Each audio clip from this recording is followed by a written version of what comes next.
Greetings and welcome to Smartwatch Ticks. We have a new box and we have something really new here. We have a change in philosophy in this box. That's right. You know how all the different smartwatches coming out now, one after another, are bigger, better, faster, smoother, more. The traditional way, more. This is not more. This is less in order to get more. You'll understand in just a minute. Let's open it up, see what we've got. This comes to us from No.1, and this, folks, is a prototype. So what you're about to see is not what final production will look like at all. In fact, I'll show you on the box that prototype says that we, in the D7 from No.1, have a dual-core Android 1.3-inch screen, 512 megabyte, 4 gigabyte ROM, and so forth watch in here. Well, some of that's accurate, some of it's not exactly spot on. And let me show you what it's really going to be, because we're partnering with Geekbuying to get the production unit. We want you to see the prototype because it's totally different.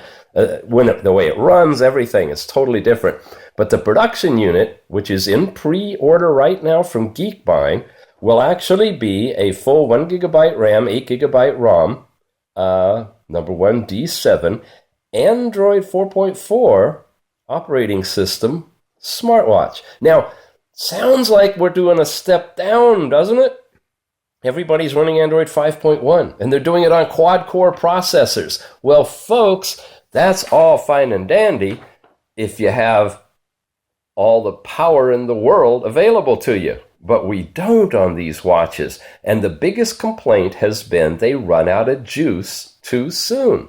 So No.1 is taking a tangent with this watch.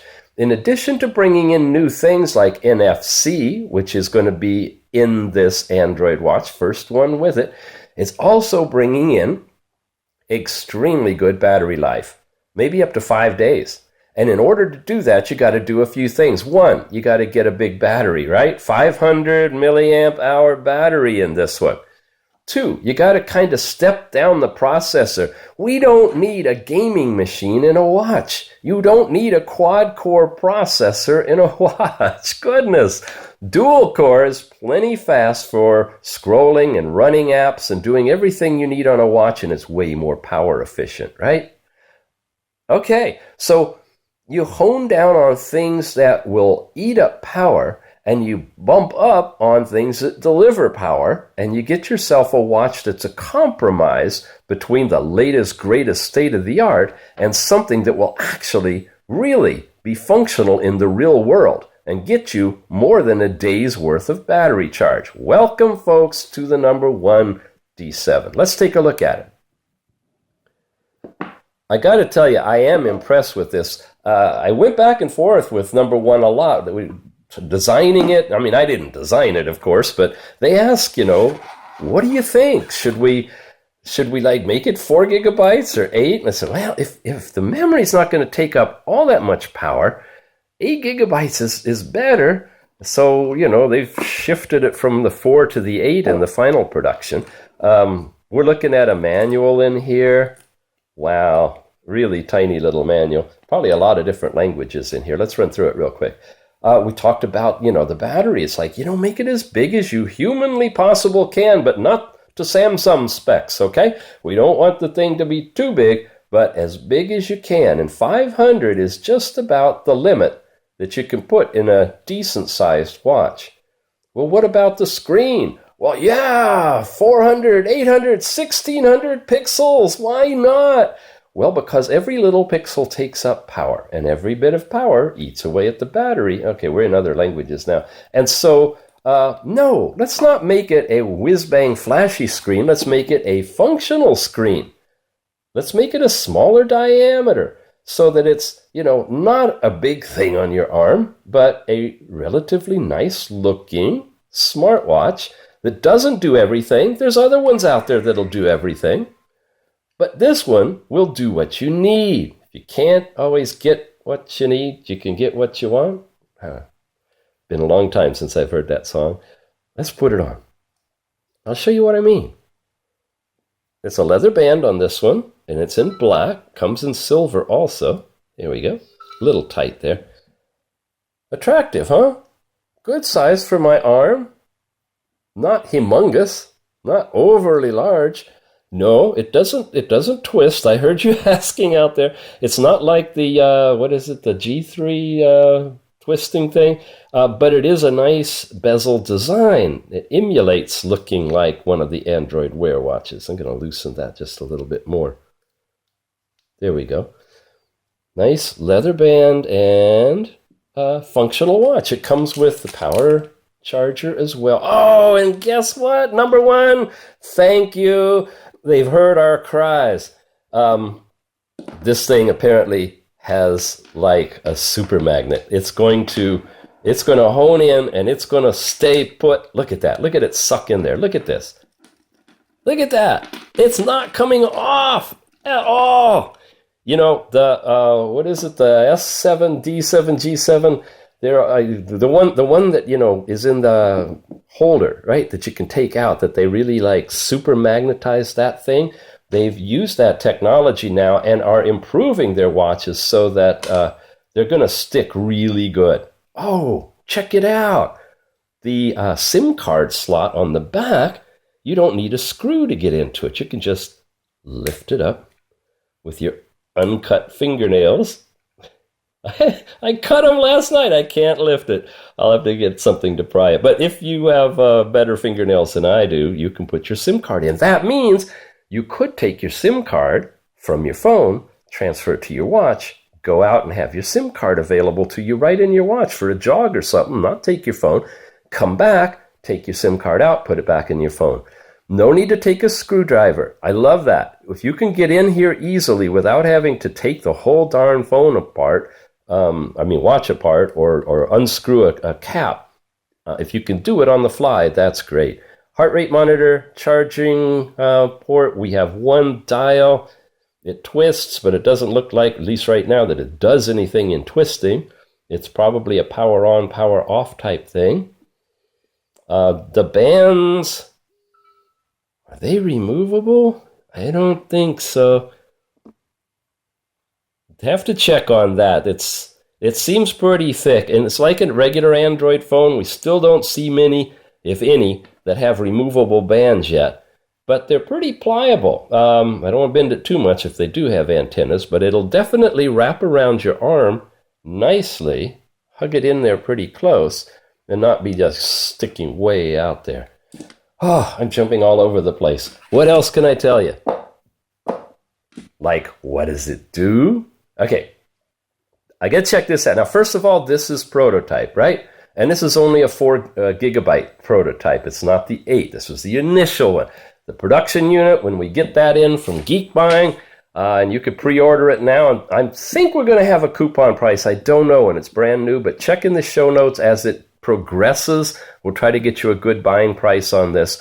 When we get the production unit in from Geekbuying with the 8 gigabytes, we'll go through the whole thing and check it out. But for right now, want to show you where they're going with this. Since I filmed that little segment, I've had actually a couple of weeks to work with this watch, to do a firmware update, to really scope it out, set it up, install my own apps, and get ready for taking you on the next part of the journey.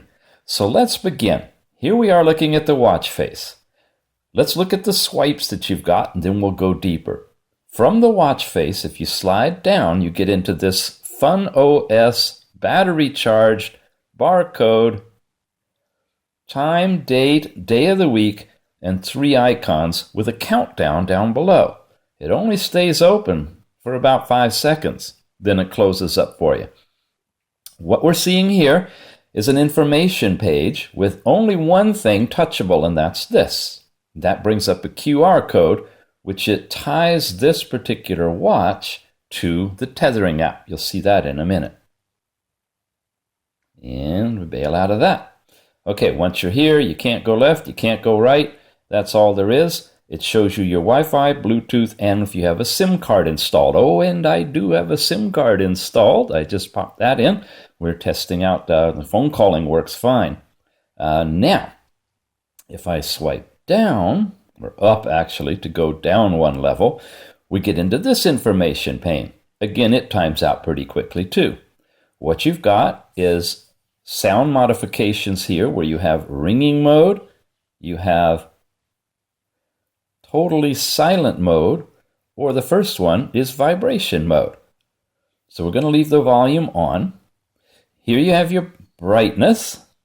You have 3 levels of brightness, 1, 2, and 3. You're not seeing a change right now because I'm overriding that with my special brightness slider that I've installed, the app called Display Brightness. See it changing on the screen. That way I can contour it just right for the video.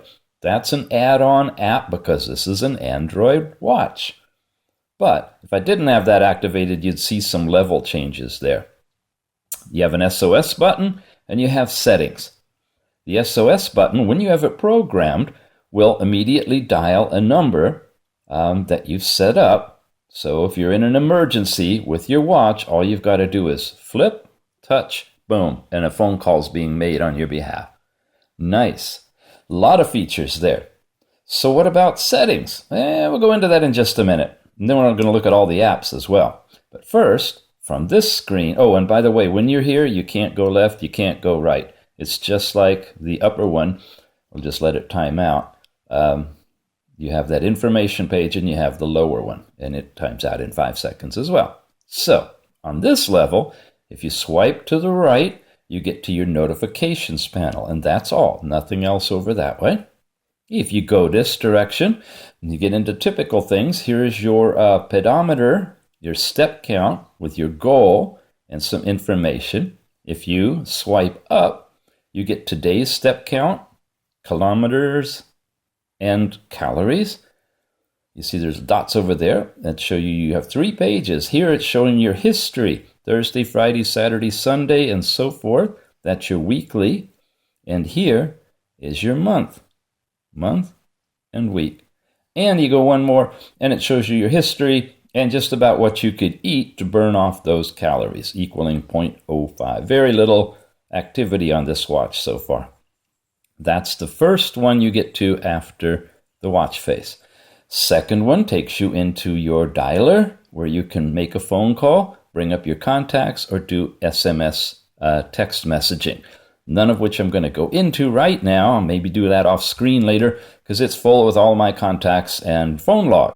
Swipe one more time to the right, and you get to the weather in your locality.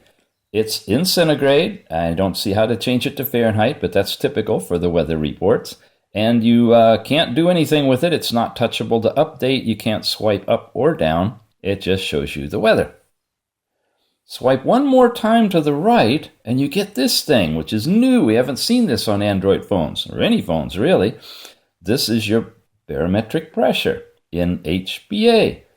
Shows you our temperature, and it shows you that we're at 1010 right now. I'm not sure how to use that. I think some people do know, and they're probably jumping up and down with glee. If I swipe once more, I get to an altitude display that says that I am 5.91 meters, perhaps? What? I'm not sure if that's above baseline when this was reset, if that's supposed to be above sea level. A lot to know about the altitude, but it's in a watch, and usually you only find that in the high-end fitness watches. So we've got altitude and we've got barometric pressure. Those are 2 new things. And that's it. All the dots across the bottom show you all the pages that we've got, and pressing the button turns us off and takes us right back again. So we're at our watch screen. So that's that level. 1 up and 1 down. Press and hold takes us into our watch faces, which we're used to. A little bit different kind of a presentation. It flips up, but here they are. These are all the stock watch faces. Quick overview of these. This one's a nice digital one that gives us time and date, but it's pretty gray. It's kind of hard to see. Your battery, your steps, and your calories burned.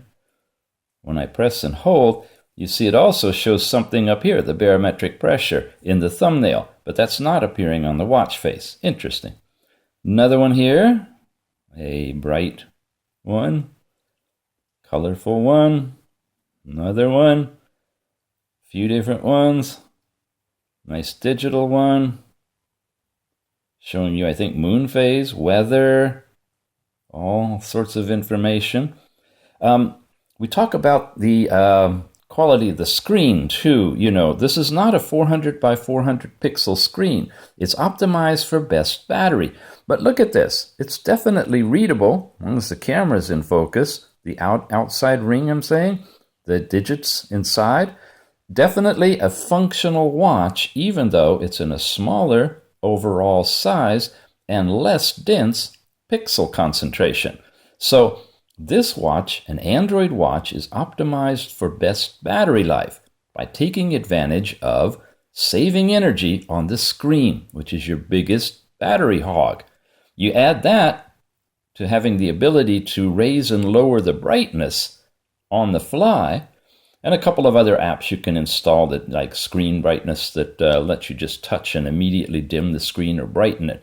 Keeping the screen dim, number of pixels down, and putting in a big battery should give us a few days of battery life, which is really what we're after. All right, let's keep going through these watch faces. A few more. I won't spend very much on this because that's another whole topic in and of itself, but I did want to show you that once you get through all the installed stock watch faces, you can indeed install custom watch faces. Like this one. This is one of my favorites. It's an owl rod watch face, an Audi. You've seen that before, and it's a nice watch face. And it's a custom face, and it's running perfectly on this watch. So, very happy with that. It follows the same procedures as the updated KW88, if you've seen some of the other videos that we've done.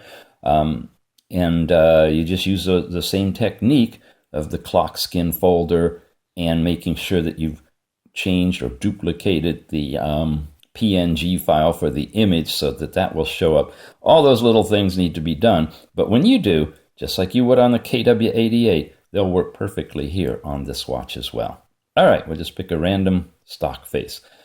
That's the watch faces. We've done everything we can possibly do except go into the apps, which you do by touching. Now, you're going to notice something different in the layout on this watch. The user interface is unique. It's not replicated on any other watch that I've seen, and it's under development.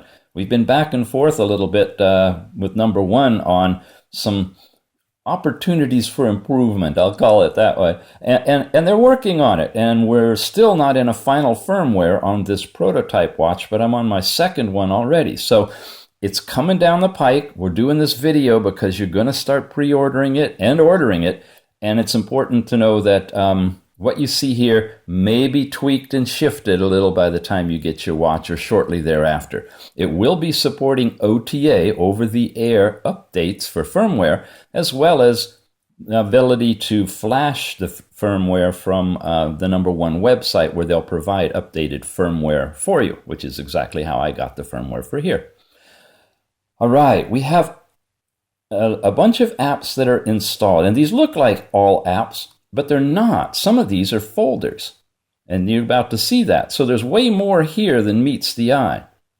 Before we get into all of the apps, let's go into settings, which we either get to here or we get to here. Same place, same thing, okay? So we're in the settings. The first little drawback I see, and maybe they'll fix this, is that the font is too large. There's no way that I've found yet to set the font smaller. I like it that it's large and readable on a smaller watch. However, you can't really read what it's saying. You get an idea. Internet connectivity would be my guess. Power savings. Wireless and I don't know, whatever. But they're there. And so as you go through the settings, as you go through the apps, you're going to find that the font limitation could be a little annoying, but it's not a showstopper. In internet connectivity, this is where you actually turn on or off Bluetooth, Wi-Fi, and GPS. Simple as that. It's not functional to turn them on and off here. That's a hopeful improvement down the road. that you can actually do that. But to do it now, you need to come in here, and this is where you would turn it on or off. Opened means on, unopened is off. We'll go into these later. Power savings. You have different modes. The overall power saving mode places the watch in a special power saving capability. So if you really want to extend battery life, you turn that on. The open hand bright is the feature that lets you turn your wrist and the watch will show you the time from the off mode. And screen autom, I have no idea. Screen automatically dimming, I can't read it, so I'm not sure what that one does. I haven't figured it out. Since we're on this, we're going to turn that off. We have that twist to light up the screen activated. And usually it does this. It gets shy when I'm doing it on video. And notice when you twist it now, it's coming up in the real watch face, the one that you've selected. It's not doing that funky little digital display that we've seen on some of the other watches. So this is using the technique that we've come to know and love from No.1, that you actually get the watch face that you want when you do the twist to light it up. All right, back into our settings. That was power savings. Okay, wireless, the default SMS app, tethering, and portable. What's that about? Oh, this is where you can make a Wi-Fi hotspot or do Bluetooth tethering, not sharing this watch's internet connection. Okay, but when you check that, then you would share this watch's internet connection, I suppose. And overall hotspot and tethering IPv4. Nice! With the big battery in here and low power consumption overall, this watch is set up, if your data plan supports it, to insert a SIM card, turn on the data, and go into a Wi-Fi hotspot. Without all the technical jargon, what that means is you could wear your watch and take your tablet and go out to the beach or to the park and sit there and play on your tablet on the internet using your watch as the kind of go-between between you and the internet. Interesting. And then mobile networks. I'm on AT&T. I don't have data roaming on. Preferred networks, automatic 3G, 2G, connectivity, all that good stuff. Okay, wireless and networks, I think that's it. Date and time. Basically, you have automatic date provided by the network, or you can take it out of that and go into manual and set your date and time. You can select your time zone if you need to. Standard stuff. Language and input. English. Our keyboard input methods are here. If you have other keyboards you want to install, this is where you would do it. You could use your keyboard of choice. You install the app, and then you come in here to 1, activate it, and 2, select it, just like you would do on a phone. Now take notice that the fonts are readable, at least the smaller ones are, and they're fully legible in that smaller font face. So we're hoping that we have flexibility to be able to decrease the overall font size eventually for things like this, or at least take off bolding, whatever it takes to be able to see it. Sound. We have volume for call, ringing, and vibrating. There we go. Music, video games, so forth. This is all of your overall volume settings. Alarms. Ringtones, notifications. Gives you an idea of the loudness of the speaker as well, right? Speaker's right there. It's coming out good and loud. I'm hearing it. You should be hearing it too. And then your media volume. Okay. And of course, you can change your ringtones and your sounds to any of a whole large selection of them, which we won't go through right now. And they should be standard stuff. I use this little Facebook pop Just a little, hear that? As opposed to louder things. But for the video, I'll put it on this one. It's a little bit more obvious in case we get notification sounds. Not the chicken you might be hearing outside, or the rooster. Those are different notification sounds. They notify me that I live way out in the boonies here. All right, that was sound. Display, brightness. Here's your slider for your brightness, which is not active right now because I'm using the display brightness app, right? I can set my sleep time, which I'm going to increase from as little as 15 seconds to, notice you can't go for 30 minutes anymore, like on most of these Android watches. 5 minutes is the maximum. Battery efficiency. This is all built to give you long life from your watch. Style, I'll let you change the style of the watch itself for third-party apps. Now, you see what looks like a little square and a circle there, and this one is full? That means that when you're running an app that you download from the Play Store and you put it in this mode, the app is going to appear in a little square instead of filling up the whole screen. And that's valuable if you have an app that has menu items that you can't get to because the corner is off of the screen. This puts it in the screen so you can touch those corners, do your thing, and then if you want to, switch it back. Now, it took us a while to get here, right? This is somewhere here under Style, under Display, and Display is under Settings, and Settings is under Apps, and all of that stuff, right? If you press and hold the button, the same feature is right here, full or reduced. See that? And while we're here, you can also go into or out of power savings, reboot the watch, or shut down. It says boot, it's not boot, it's shut down. Restart is reboot. But power is power. Okay. And back takes you back. So if you're in an app, you just press and hold, you change that from full to square and hit the back button, and you're able to get right back to where you were, either reduced or expanded. But it is available for the diehards in the settings, under the display, under the style.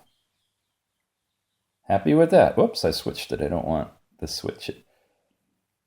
Unfortunately, when I press the button, I go all the way back to the beginning. It's not an incremental back. That's why sometimes having two buttons is kind of nice on a watch. One to take you all the way home and one to just take you back a little bit. All right, we're working our way through uninstalling the apps. This is going to show you now the apps, my personal apps that I have installed. So if you want to just see the list of the things I like on a watch, here they are. And I could tap on any one of them and just uninstall them. I got some volume widgets. Facebook comes with the watch, and if you don't use Facebook, you can delete it, and I believe that frees up a little extra memory for you that you could put other apps in there. But if you do a factory reset or reinstall, it will bring it back. There's our Antutu stuff. We're going to do the benchmark testing later on. You see this one called Gesture Search? Ooh, ah. Ooh, ah.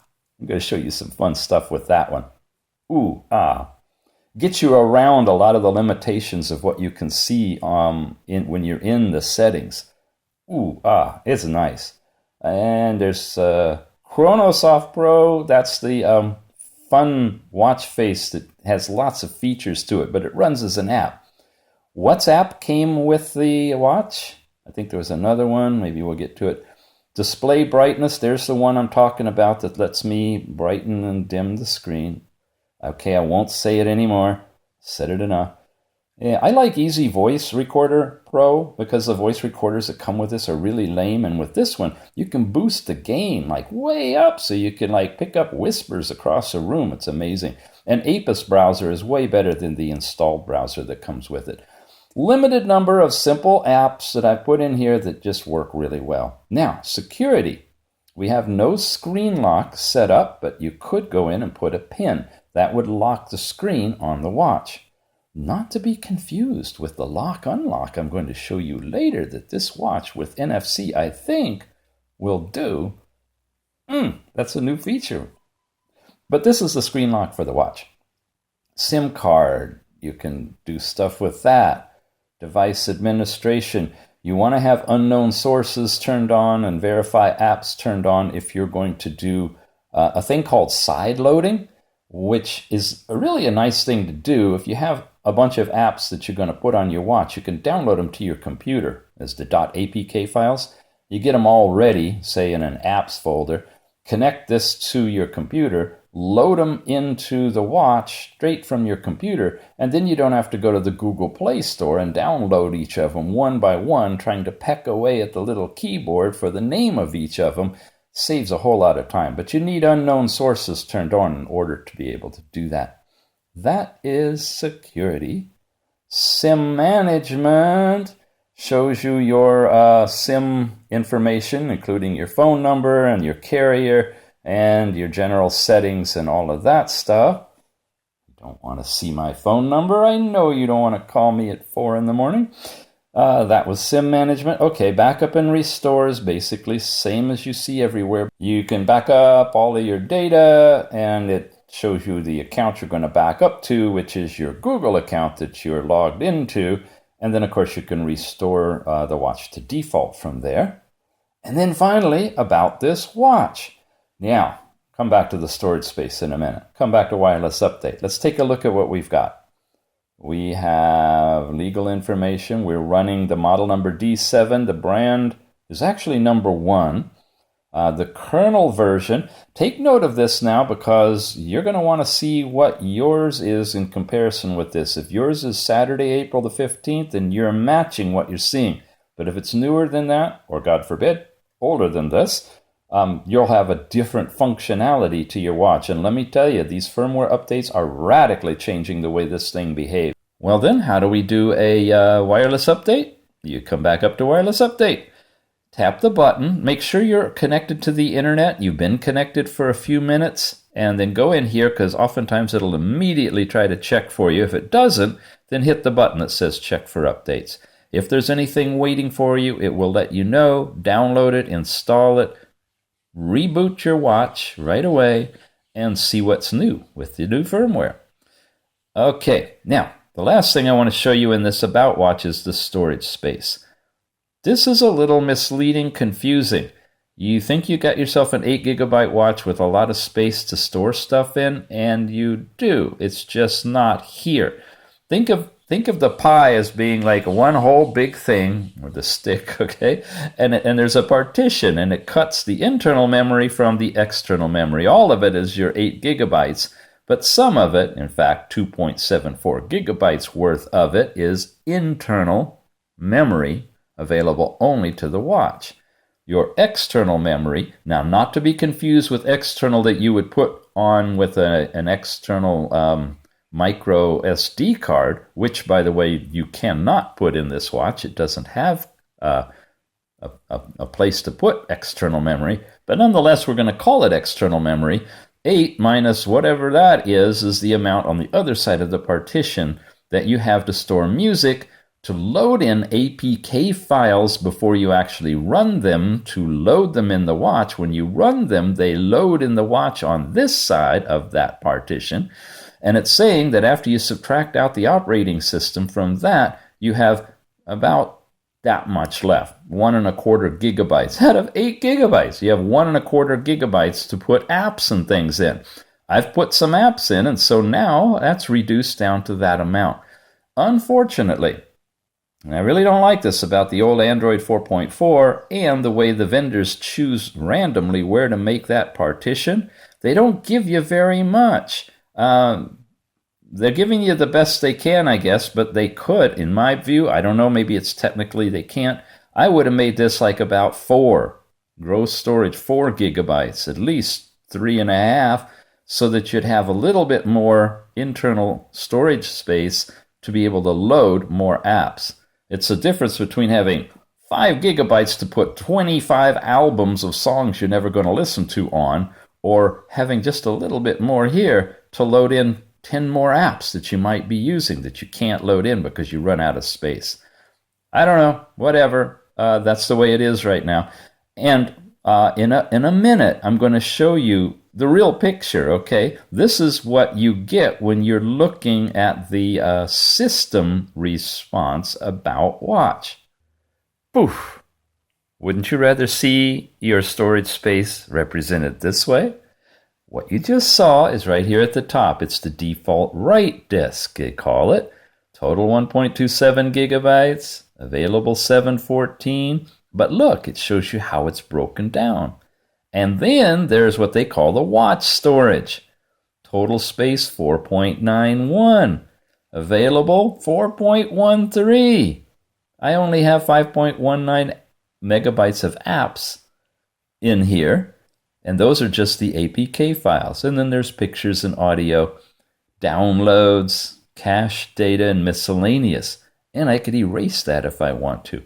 This is all part of the Android 4.4 operating system, but it's hidden from you because of the way the user interface overlays in the settings just a very generic description of what they're calling the default write disk space. So don't worry, you've got the memory in the watch, and using gesture search, Google's gesture search app, you can get to this information as well.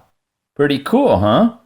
Let me show you something else you can do with gesture search since we're right here.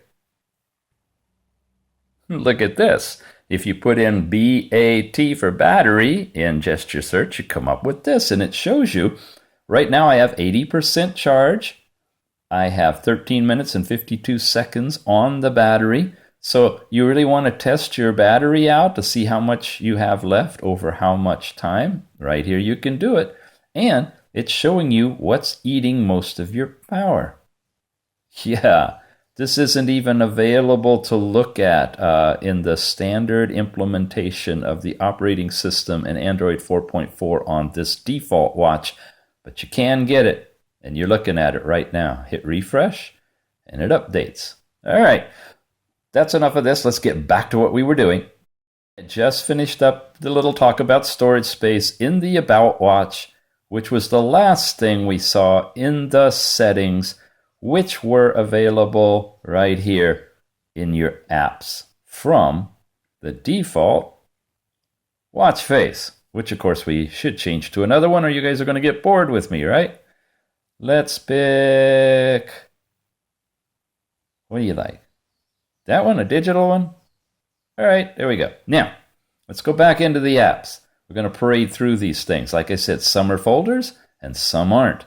We are going to tap the tracker. Tracker is an app. It's going to show you your steps today. There's 3 dots on the side. This is what I've done today, which is sit and talk to you guys. If I had done some stuff, it would show up on this chart. I did a little bit back here, it looks like on Friday.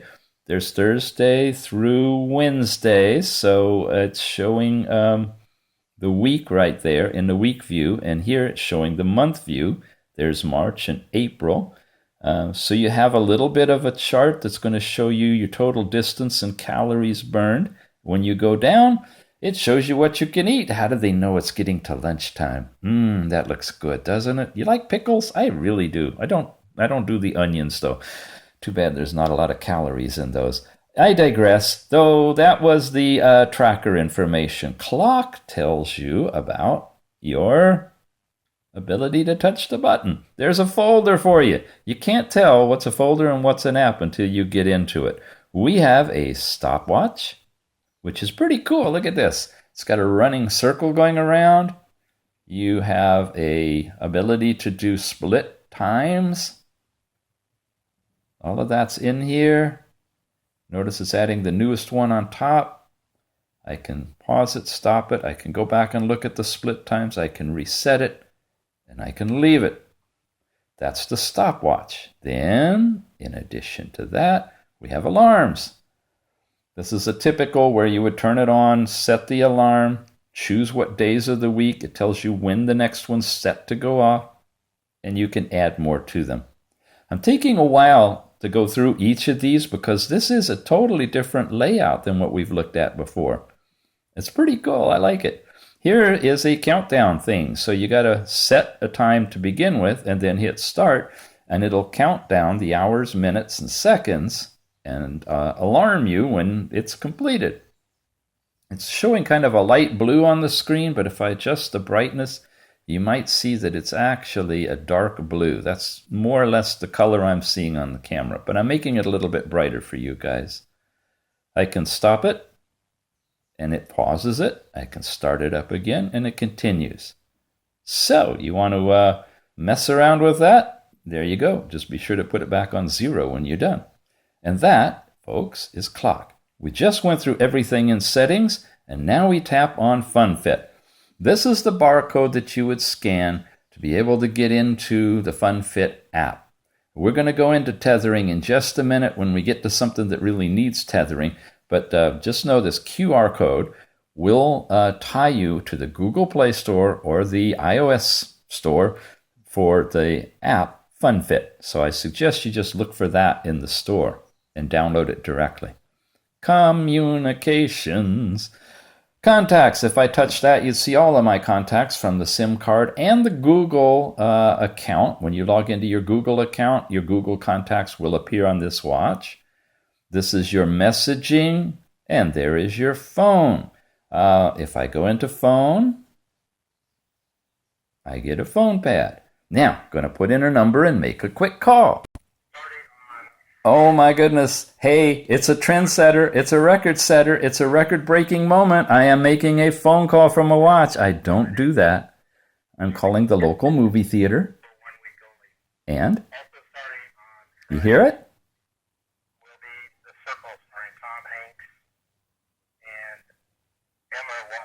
Okay, not all that bright. That's full volume, I'm pretty sure. Yeah, I have volume control here. So you're going to have to put your arm up to your ear if you want to hear a phone call. You have mute. You have unmute. You can go back into dial pad if you need to send a button for anything. And you can hang up. Okay. Phone, messaging, contacts in communications. You with me? Here's something new on an Android watch. Hello! We haven't seen some of this fitness stuff, the kind of things you see on tethering watches, like a sleep monitor. But here you go. This is a sleep monitor. There's 2 dots there. And they don't seem to be... Oh, there we go. Okay. Begin the sleep model. Sleep model is off. I touch that, and I've begun. I wear this to bed, and I sleep as best I can. When I wake up in the morning, I think this is how it works. I hit the end sleep. And then I can go down here and see how many hours and minutes of deep sleep I had. Sleep monitor. First time you're seeing it, I think, on an Android watch. This is you see how I wish the font was, well, actually it's smaller now, but Audio Center is what it says. At least it's scrolling so we can see. We have 2 items in this folder. We've got a sound recorder and a music player. So let's test out the sound recorder. This is a look at the brand new No.1 D7 Android standalone smartwatch phone, where we can actually see the monitor popping up and down, showing the volume level being recorded. There's no way to adjust it. We're just looking at it. I stop it. I'm going to hit play. This is a look at the brand new No.1 D7 Android standalone smartwatch phone, where we can actually see the monitor popping up and down, showing the volume level being recorded. There's no way to adjust it. We're just looking at it. That's actually medium volume. That's better than I expected. Sometimes you can't even hear it at all. But of course it's full volume. And it's in here. Now that recording you could export to your computer, you could brighten it, you could do whatever you want to, equalize it, all that stuff. So you do have this limited sound recorder in here. Again, I use a different one that I like better than the stock ones, no matter what. I haven't found a good stock one yet, so I'm just going to discard that. That's the sound recorder, the music player. If you have any onboard installed music, this music player should pick it up and play it. And I don't have anything that I can tell. This is looping, 1 loop. You have looping capability, it looks like. Okay, basic music player for songs on the watch, not tethered songs. from your phone. The health reminders. Okay, we get into two kind of sedentary reminder areas. This is a basic sedentary reminder where you set one. What is a sedentary reminder? It's really nothing more elegant than a countdown timer that repeats itself. They're just calling it by a fancy name. You can set the time you want it to go off, I guess, and repeat. And you can, I don't know if you can name it, but there's your sedentary reminder. Your water reminder is an alarm that you can set for drinking water to remind you that it's long overdue and you're getting parched. Can you tell it in my voice? Yeah. Health reminder section. But different. We've not seen those before, have we? Our Google Play Store. Hey, when you get your watch, make sure when you log in and you open your Google Play Store and you tap up here that you can get into the search engine thing, okay? If you're having trouble with that, send me a comment and I'll share with you some stuff, but it should be working by the time you get your watch, that you put in whatever app it is you want to search for, and it would search for that thing. In terms of how you get the square where your menus are, you can't, at least not in this version. If I go from full to square and I come back, it doesn't change. All right. This is for third-party apps, and it's not doing it here. But I'll tell you what you can do is take your thumb over to the side and slide in. Now, I'm not doing it because it'll show my account information, but slide in from the side, and you can get to the point where you can change your settings on updating your apps, or you can see your installed apps, all of that stuff. That's Google Play Store. Your weather. Aha, says it's loading my weather. Did this on me before. It just got hung on loading my weather. But when I showed you the weather earlier from the main page, it was correct. But here it says it's failed the positioning. So I don't know what's up with that. This is supposed to be the weather. I think GPS is off right now, and it may need that to work. Little tweaking needs to happen there. Another folder called Tools. Odd Tools, Calculator, Calendar, and a browser. Why the browser's in with the tools, I don't know. Calculator's basic. You've seen that all before. The numbers are big, though. I like that. And it's showing you the factors of what you're doing. And gives you the total right there. And it's readable. Nice. It's actually a really good calculator. I wish the digits were solid white. Make it easier to see them in the dark. No need they have to be gray. But nonetheless, it's a working calculator.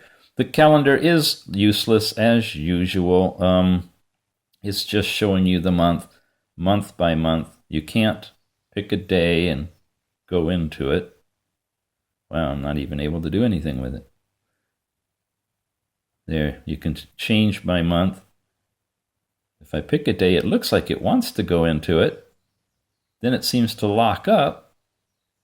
But I'm not getting anything other than, whoops, that's the brightness control. That's the problem with these slider things. If you have them right there, you might run into them. It shows you the current date, and that's pretty much it. And then a browser. And this is like a typical browser that you'd find on these watches. It doesn't do much, but it has some pre-seeded websites that are already here. Well, I really have to turn the lighting down for you. Here's an example of one. Now, I want to point something out. This watch has only, as far as I can tell, one sensor for the screen. In other words, it doesn't sense two fingers.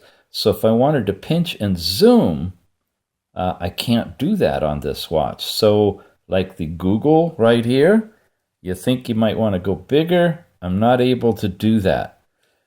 Again, it's saving on battery, that it doesn't have to be looking for multiple finger touches, but the compromise is you're not going to be able to expand to read any of the web pages, at least in this browser, that you get into if the writing is too small. So take that into consideration when you're working with this. The site cannot access your location. Yes, right now I don't have location services on, and I'm not sure I'd want them to know where I am anyway. All right, browser, calendar, calculator in the tools. Next, we get to this one, remote control. Okay, this is where we start to play with tethering. First of all, when you go in here, these are folders within a folder. So we have subfolder capability in the layout of the operational system on this watch. We have Android here, and in this folder, we have a few different things. We have remote music, which is where you'll play the music on your phone from your watch. You have a Bluetooth communications thing where you connect the app, but I'll tell you, it's a little easier if you do it a different way. We'll show you in a minute. But you have that capability, I guess, if you get disconnected. Then you have this interesting one, which is for locking the phone. We'll come back and do that. And then we have the overall remote camera, which lets us take pictures remotely using the watch as a trigger for the camera on your phone. And those pictures are stored on your phone. The iOS is more limited. Yes, you have that remote camera capability, and you have the connectivity, but you don't have any of those other features. So in order to be able to use these features in the remote control, we need to tie in with the associated tethering app. And for that, we bring in our guest star, the phone. FunFit is the app that you're going to be using. That's the one you got from the QR code, but you can... Well, I was going to say you can go to the Google Play Store and download it, and yes, you can. However, and actually I did this part of the video yesterday and completely wiped it out, and I'm starting all over because last night, No.1 sent me an update to FunFit app that includes some things that aren't even on the version that's on the Play Store. By the time you're watching this, well, maybe a week from by the time you're watching this, I'm sure it'll be updated on the Google Play Store, but for now, you might have to use the QR code and download it directly, or just wait for it to update for the new feature. So, with that said, let's go into the new version of FunFit. When you launch it, it goes into this pretty colorful, Ken Burns flowing kind of a display, and you say Start Using, and you're plunked right into this section here. I'm having reflection problems, so we're going to have to mess around with this a bit. See, I've got that sliding brightness thing on the phone, too. It's a really handy thing, display brightness. Let's walk through here. You got a Me tab, where you can set your picture. You can see a quick snapshot of your performance. And again, I just installed the app, and I don't have any data transferred, so it's all showing zeros. But you've got that. You have an Analysis tab, which will show you sports data. You've got this center one, which looks like you can change dates here. Gives you your goal of 5,000 steps we're set for on here and how well you're doing, 25, 50, 75, 100%. All of that. Then you have a report tab. This changed. This was something different. Now you have this report tab, which is showing you your activity report against hours of a day. There's noon, there's midnight. Sleep report. So you got a sleep report and an activity report on this one. And then more, which is kind of where I was taking you to begin with. More is where we've got all these other features. And in order to be able, of course, to talk to the watch, we have to connect the watch. And I've gone through this whole Bluetooth setup procedure, so that you activate Bluetooth on the watch, you activate Bluetooth on the phone, you do the pairing, and when I say connected device, it says there's no device connected right now. These are some of the other ones that, I've used in the past, and the D7 is what we're working with now. So I had it previously connected. I'm just going to hit D7.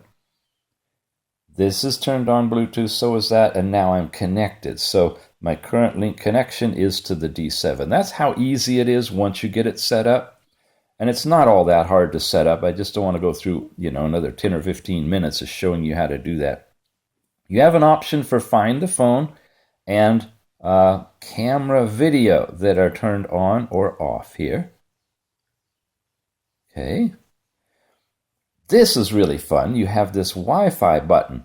When you come in here, it shows you your router system that you're connected to at home. Now, you know, one of the biggest problems we've had with watches is the first thing you got to do is get them on Wi-Fi. And that means you got to do this kind of thing, but then you have to push a button that brings in the password, and you got to use that tiny keyboard to put in your password.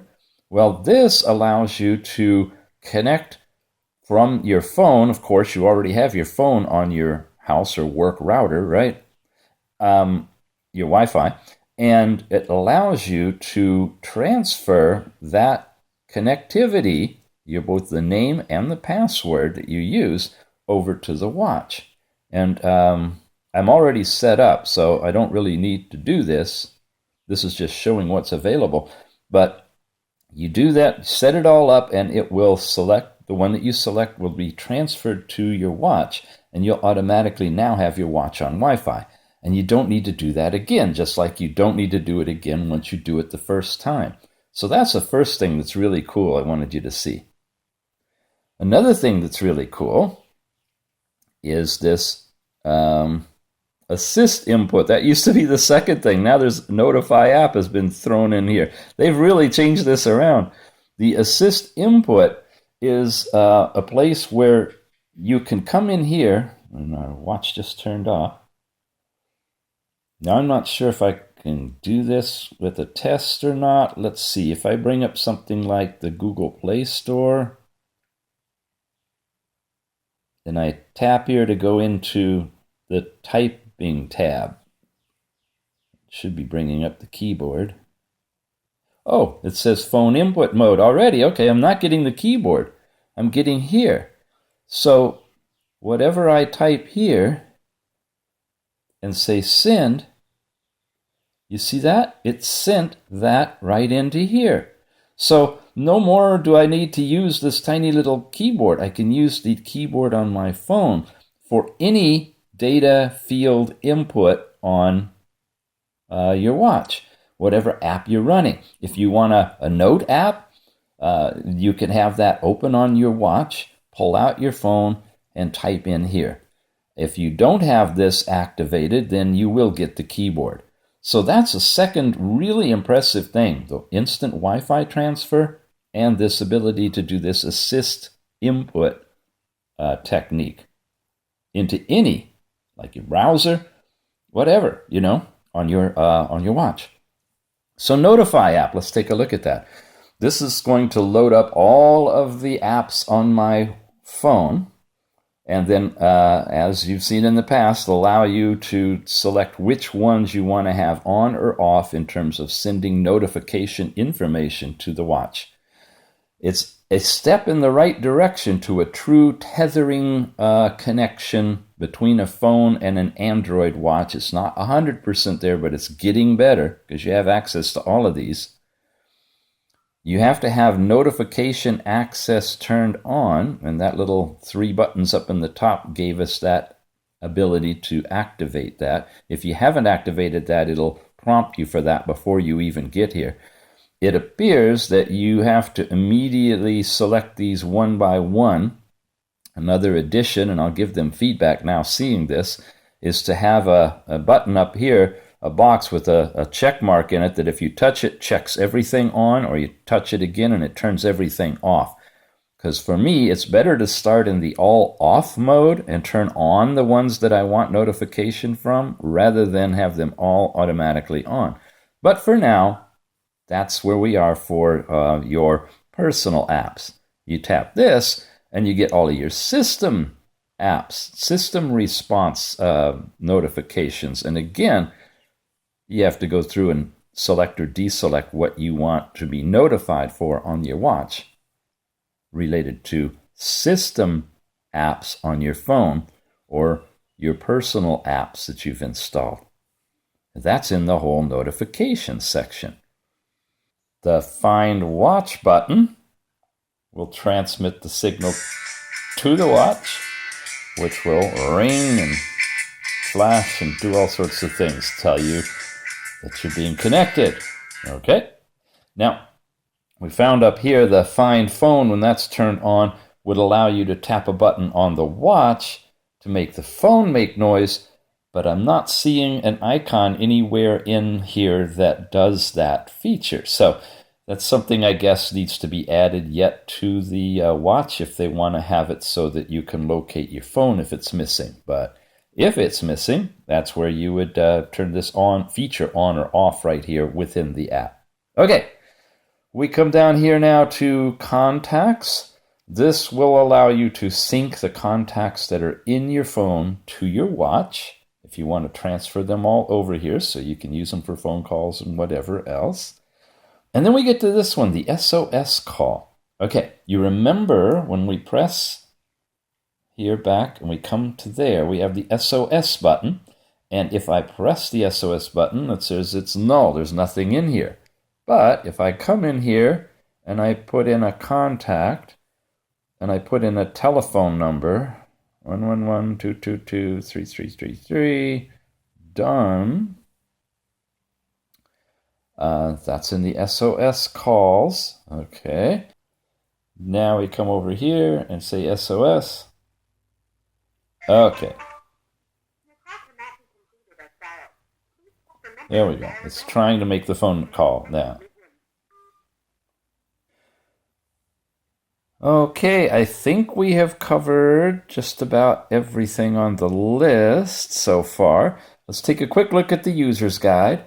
This tells you what you can do. You can tap in the upper left. That does the data sync once you're connected to your watch. Then here you can slide around for switching sports modes. We'll check that in a second. Here's where you would connect the watch like you've seen me do. And you can change with this thing to expand into a full screen mode. That's the user's guide. And finally, we're running version 3.1.3 of FunFit. And it is absolutely the latest version because it just came out. Okay, I'm going to go back to the first tab, the Me tab here. You could tap on that. You can set all of your specifics in here. And I haven't changed any of this. You can change your units. Look at that. Oh, okay. Work on the metric system, or you can work on the imperial or British system. Good. And you can input all of that stuff too. That's there. Here's our analysis. Notice up here it said steps. So this is all of the step information by day. Or you can go to sleep by day, average time, total time, and a graph. From 6 hours to 12 hours will be graphed out here. This is pretty impressive if all of this data gets populated from an Android watch. This is what you usually see on our tethered sports watches. But this is an app connected to an Android watch. First time we've seen this level of sophistication. Here again, you can change days and update the information automatically, I guess. There's the sync button for synchronizing. And it did all that. So if I had any information, it would have brought it in. Here's where I would share to these different sources, which is quite extensive, but no email on here. So you can't email it out. But you can do it in Facebook or Facebook Messenger, WeChat, all of those. Okay. What else? We did sports over here, right? Oh, okay. There's your sports tab. And wow, it's got a lot of stuff in here, doesn't it? Okay, what do we have? Voice broadcast, screen always on. Wow. Wow. I don't know that all of this works with this particular watch, but this is interesting. Motion settings, I think I saw that this is supposed to be able to kick in automatically when you start moving or something. I don't know. I like to leave a few things for you guys to test out, but you're getting an overview of what this looks like. Here's a time thing. Your history, sports history would go there. And then, there's where it's going to start recording now. and it's actually checking your pace, your duration, and all of that. So I guess this is where you'd actually do it as a regular run, and you tie it with your phone. You can have location information as well. All right, stop it. End movement, and we're done. So that's the sports mode for incremental stuff. There's your overall daily steps, and then here's your sleep information. Wow, and here's your heart information, highest, lowest heart rate. No, I don't know if it actually will sync your heart rate. You want to play with that? All right, let's set that aside. We're getting there eventually, right here. Let's begin a test. I'm going to do it with my finger on it. Okay, is testing. Now, normally I'd have it on my arm, of course, and we have a whole video talking about heart rate, its accuracy, how to best do it. It's coming up with 74. Now I'm going to 70. Now I'm going to try to synchronize it. Oh, not connected to the device. Okay, let's come over here. Sometimes it just drops its connection, especially if I'm messing around a lot with it, I guess. Get the D7 connected. Okay, we're connected now. We're going back to the report. Was it report? It was here, wasn't it? Sleep, heart, sync. All right, data sync is complete, but it's not syncing the heart rate. That's always been an issue about being able to get the heart rate information out of an Android watch. So maybe it's something that'll be added, but it's not syncing up right now, which is unfortunate. That would be really, really nice. Okay, heart rate, sleep, steps, and sports are our categories that we have in that middle one. Then you have these overall reports. It says reporting, and then health, which you can click your body and start testing based on your gender, age, height, weight. I think it's going to be doing a calculation for you that shows your BMI, body's normal, physical condition, those kind of things. But again, I think it's just computing that based on the data that you put in here. And you can share that out as well. So a rather robust fitness app might be good to shop around if you're looking for a fitness band or something. Make sure that it syncs with this particular app, because the app does a lot. We have helper, and then we have push dial. Really? Okay. These are the dials then I guess you can send to the watch. And we've already seen a bunch of these. I think these are all on here already. What happens if I do that? Oh, pushing it means I guess it just switches to it. But maybe if you didn't have one of these on there, it would actually put it on there. These are the default watches that are installed. Okay. Kind of fun. Easy way to update your watch face from the phone. While we're on these faces, I just wanted to point out that there are custom faces available to be downloaded to this watch from a variety of sources. No.1, the company that makes this watch, is teamed up with a website that is located at watchfaceup.com, all one word, watchfaceup.com.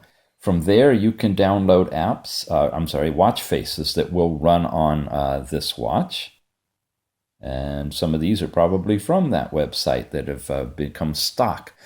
The Round Android Smartwatches Custom Faces G Plus community is also an excellent source. I'm a part of that group participating, and the moderators do a really good job of trying to make sure that the faces you see there are up and up. They have permissions from the developers to use the watch faces, and if they acknowledge a product or something, they're tied in with the product release information. It's called attribution, stuff like that. Anyway, look on Google it.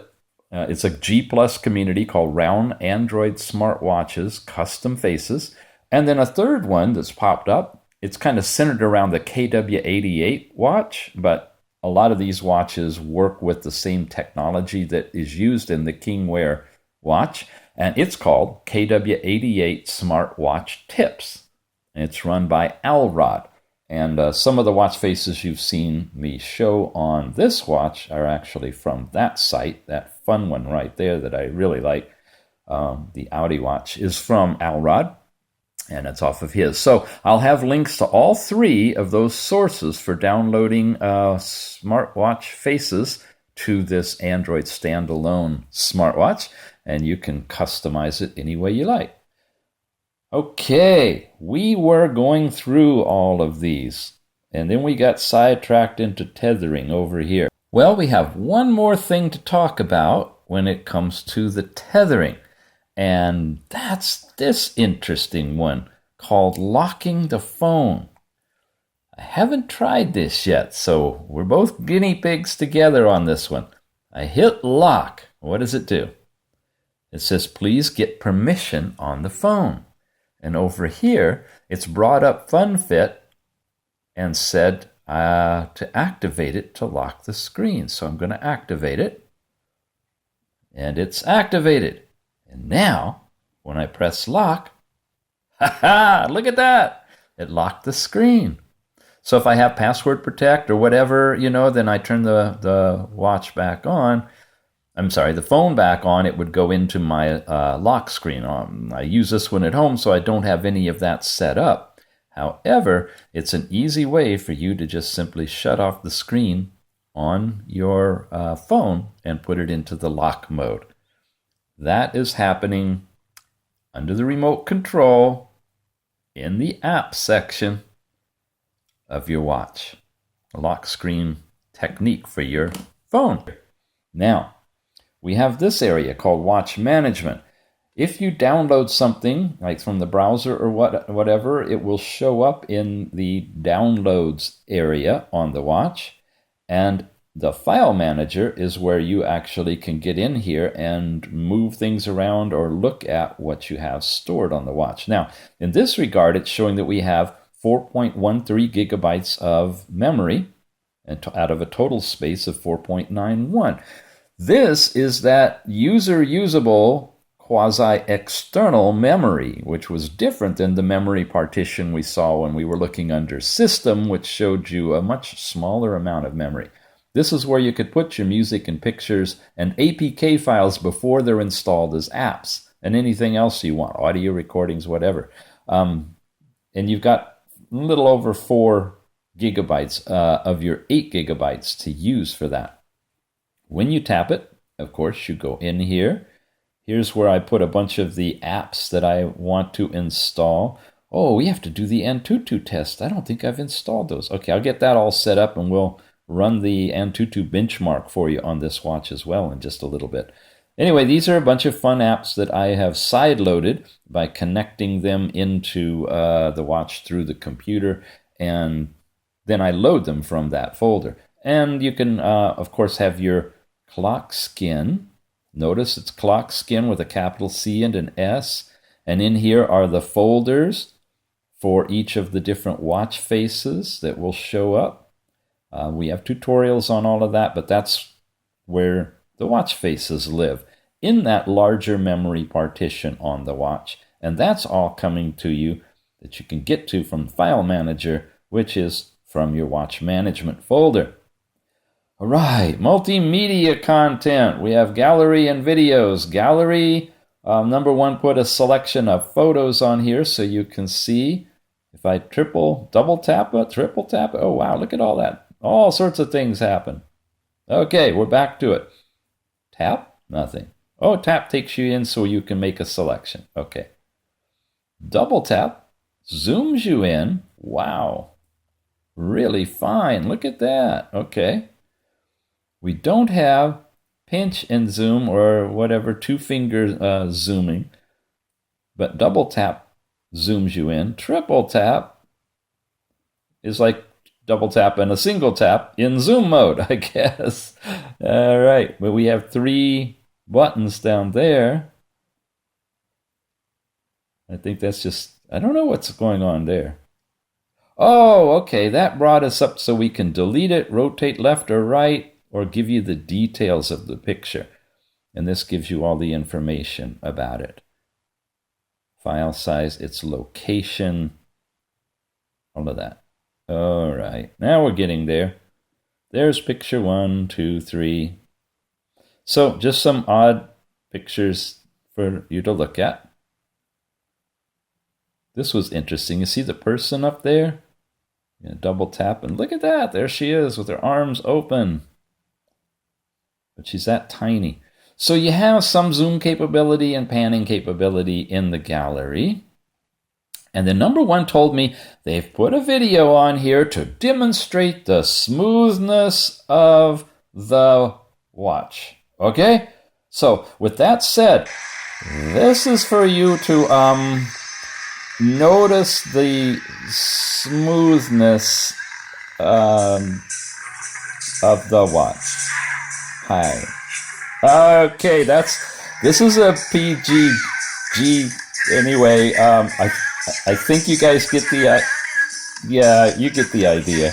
Oh, look at that! You can go forward and back. Is that fun or what? Oh my goodness. Okay, I can change the volume on my video clips, which is nice. Just in case, I can. Wow, that's pause, I guess, huh? Can I get rid of all that? Yeah, I can.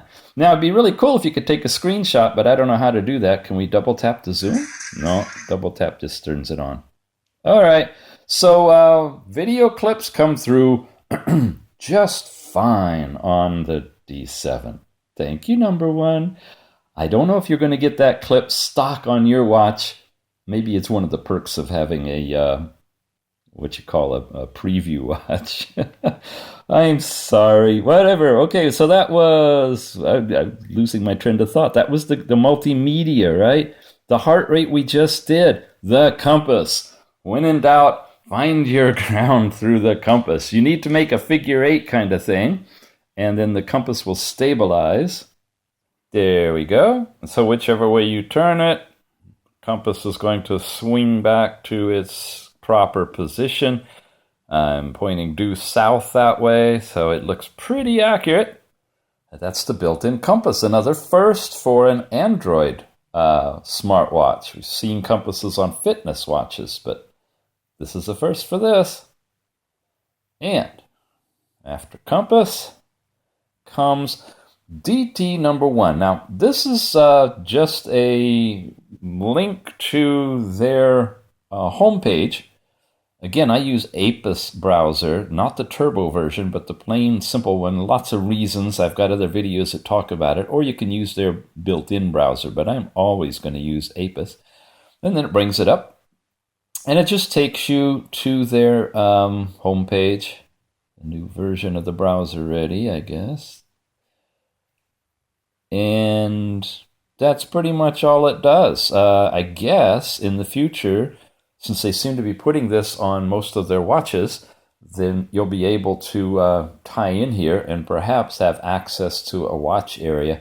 Only problem I see right now is it's a desktop version. It's not a watch version. You have pictures, but you can't even read the words, no matter how many pixels you got in your screen on here. And again, we don't have that pinch and zoom capability yet, so we'll see what happens. But that's what that does. That's that little DT No.1 icon thing there. Then we have voice search. This is our basic Google. What is the weather like in New York City? It's 65 degrees and cloudy in New York City. This is supposed to be, it says on the product stuff that you can just kind of lift your arm and speak. I haven't been able to go into that mode where it turns on voice search automatically, and I think that would drive me nuts anyway. But you do have the voice search, and it's your basic Google search information. Notice that we've had a layout of all of the apps in a column. The style button lets you change grid. They change you from a grid to a list. And so all of your icons would appear this way. I have to apply it, I guess. Grid, list. Okay, there we go. You see, they're all like this. But again, it's not really showing you, well, I guess it is showing you if it's a folder, like that's a single app. And look at this one, it's got thickness to it. There's 2 things in there. It says tools. That's got a couple of things too. So if you're in the list mode, you can tell when your icon is a folder versus a simple app. Okay, that was style. And the last one is more. And that was the last dot when we were in the other style of grid. At the very bottom, you think it's almost over, don't you? Well, it's not. More is going to take us into a whole lot more. First, let's go in here. This is where we can individually clear all of your things, or you can close all of them at once. And now we tap more. More is where all of your installed apps live. And it's taking a while to open it. Or I'm taking a while to hit it just right. There we go. More now shows all of your apps in a horizontal row. And I've got my own screen off. By the way, the app screen off on that I install in all of my watches, and I use it oftentimes with an easy way of getting to it to just turn the screen off. It functions the same way as what you saw that button do to turn off your phone. So screen off will turn off your watch, and lock will turn off your phone. I wish it was easier to get that lock somewhere higher on the hierarchy of the watch, so you don't have to go all the way down those layers just to turn your phone off. But that's the way it is right now. So I have a variety of things in floating launcher.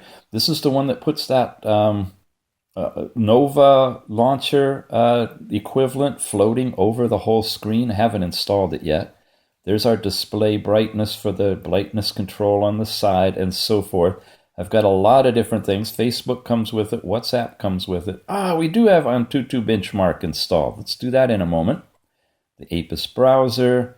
Floating toucher is the one that puts the little white dot you've seen on many of the screens of my watches. Get through to there and then say OK. And it puts this little floating thing here.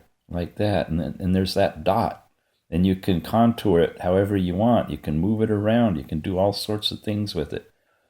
Floating toucher is nice. If I press and hold it, it makes it disappear. There's my easy voice recorder that I like. Chrono Surf. I just got to show this off. It's so much fun. That shows you the detail of this watch. Even though it's a small screen, and what is it, 240 by 240 pixels, not 400 by 400, you can easily read that it's the 27th of the month, for example, at the top, and all of the information on the watch, or on text. So you don't need a super whiz-bang screen eating a lot of power if power is important to you.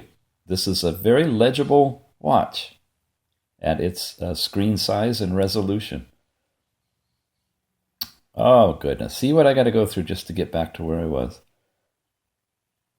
Into more. And all the way over. I'm so sorry. But you're going to face this too. Okay, Chronosoft. Some more things. This is how we check our GPS. And gesture search. That's the one that's really cool that we were showing you getting into by writing BAT for battery, and you could see more details. This is this little one that is a quick screen dimming thing. You see it just dims it and brightens it. And it's beeping every time I touch an app, which is interesting. That's the configuration for that original screen on. This is one, the settings search app you all should have. Mobizen mirroring, so you can control the watch, literally see it and control it from your computer if you want to. Another volume thing. This is really fun. The Speech to Clipboard Pro for launching apps, all that. A cache cleaning thing, and on and on and on. Super mute that immediately mutes everything. All volumes are muted. Same as if you're back at the original. And it'd be nice if I could just slide up here and get to that screen, but I can't. You have to be back at the watch face. So this one doubles duty for turning your volumes on and off. All right. Those are just my own apps in here. What I want to do, though, is, well, let's take you into here first. The engineering mode MTK, which we can go over to location. We can come down to, and we're already there, GPS. And we can turn on GPS. And its request is received for that. And then there's all of our satellites overhead. And as in most watches, indoors, it's not going to be acquiring the signal directly. So I need to walk outside, let it pick it up, and then come back in. So I'll do that right now. Okay, here we are, fresh from outside. Didn't take long, but you can see it's starting to lose it. I got a few of them in, most of them in. If I put it on my arm, indoors, some of the watches lose it pretty quickly when I do this, but this particular one's holding so far. All right, it's got at least a decent GPS, maybe even a little better than decent. Wow. Okay, I'm back again. After maybe about 5 minutes, the camera overheated and shut off, which is why you're seeing so many edits.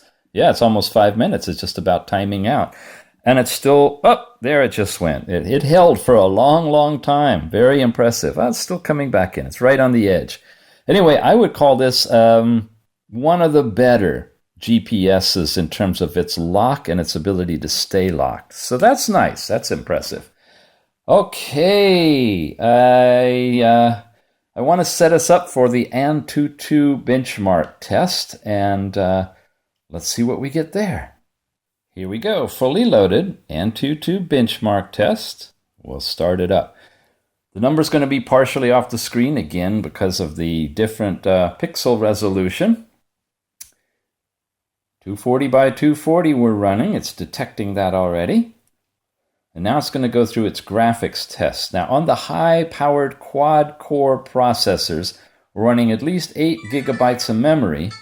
You get this running. The earlier high-powered quad-core watches would not run this graphic. This is really impressive. We are watching the 3D graphics rendering. It's a little jerky. See how it's not moving really totally smooth? A little bit of jerkiness to it. However, it is actually able to run this on a dual core with only 8 gigabytes of memory. Wow, nice. I bet we're going to get at least 10,000, maybe somewhere around 15,000 in the Antutu category. We'll find out. Always fun to watch this little graphic, isn't it? Okay. All right, the rest of this is going to take a while, so we're just going to let it run, and I'll be back with the final score in a moment. Well, I was pretty close. What do you guys think? All right, numbers came in at 1105. 1105 for a dual-core 240 by 240 pixel resolution screen with a 500 milliamp hour battery. Adequate enough to do the job. We've seen these numbers and less on the earlier. So if you have a D5, D6, those kind of watches, not the pluses, but the earlier ones, this number is comparable or a little bit better. So fast enough to get the job done. I know I haven't showed this yet, but no, the bezel doesn't turn on here. It just looks really good. Available in silver and black, and hopefully we'll have a silver one in to show you soon. What else can I tell you about this? It was trying to do the heart rate monitoring all at the same time. It was taking that benchmark test, so it's possible that might have skewed the numbers a little. I don't know. All of your apps appear in this More category that you add. We've gone over all of the apps that came pre-installed in this watch. We've had a chance to talk about all the different watch faces that you can get, both the custom ones that you can install from the different sources that are available, as well as the stock watch faces that come on it. And you can have a lot of fun with watch faces. We have taken a look at some of the displays that are available that time out automatically. We set you up with an SOS function so you can see how that would work in making an immediate phone call if necessary. And we got pretty decent sound out of this watch. So all in all, I guess I need to cancel this, huh? Okay, I think that hung it up. All right, this is the No.1 D7, and in terms of specs, it looks like this. Once again, it's running Android 4.4. It's going to have 1 gigabyte of overall RAM and an 8 gigabyte ROM of storage. And we've showed you the major features. One feature I haven't shown you yet, because I really can't yet demo it, but we will be doing a follow-up video on it, and that's the NFC. This watch, in addition to everything else you've seen, has NFC inside of it, an NFC chip, near-field communications it means, and its design is different than what we saw in one of the other watches from No.1, where you can transfer your business card from one person to another. NFC in this one can be set up to unlock the smart locks that have NFC locking capability.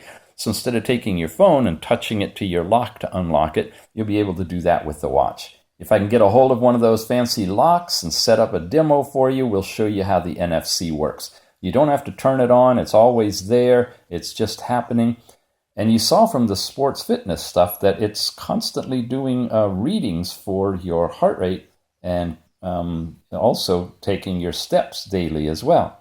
So we've got ourselves a very interesting watch here from No.1, and it's also available from Geekbuying. And we have buying source for both down below. Right now, No.1 is offering some major promotions on moving the initial stock of this watch out, and Geekbuying is going to be bringing it out very shortly too. So there it is, everybody. A new direction in Android smartwatch technology. Instead of going for all the big bells and whistles, the biggest and brightest, the fastest and sharpest pixels on the screen, you've got a nice overall functional smartwatch that does everything you need and has a huge battery to hopefully give you at least 2, 3, 5 days worth of use. You've been watching Smartwatch Ticks. Sorry for the long review, but as you can tell, we had a lot to cover and a whole different layout on how this watch works. We appreciate your subscription, your support of our sponsors, and every now and then clicking on an ad, a penny here, penny there. Pretty soon I can buy a watch. All right, we'll see you again soon with more reviews.